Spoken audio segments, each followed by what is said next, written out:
What's going on? It's the Body Tech Coach Chris here, and today I want to talk about understanding energy, calories, and how it ties into your health and fitness journey. So let's get to it. So we need to talk about energy balance. What exactly is it? On one side you have the energy or calories you eat or drink, and on the other side you have the energy your body uses up. Now, when we talk about calories on food labels, we're actually talking about kilocalories, but you don't need to worry about the fancy terms, and just remember calories. So where do we get our calories? Well, of course we get our calories from what we eat and what we drink. These are going to be your protein, carbs, fats, and yes, even alcohol. So here's a quick breakdown.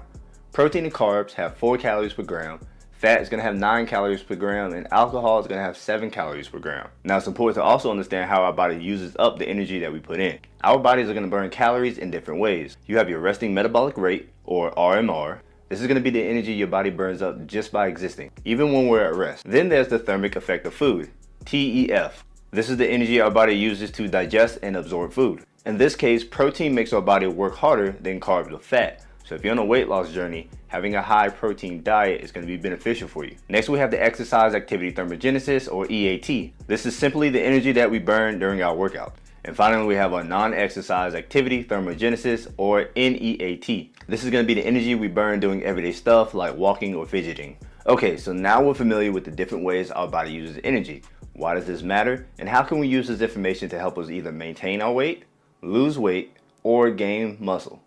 So to make sure we're staying on track, we need to understand what our maintenance calories are and how to find them. Your maintenance calories are the amount you need to eat to keep your weight stable. There are formulas to help estimate this, but these are just starting points. Now everyone's different, so it's essential to adjust this to your own body and activity level. If you want to lose weight and shed some pounds, you need to burn more calories than you consume.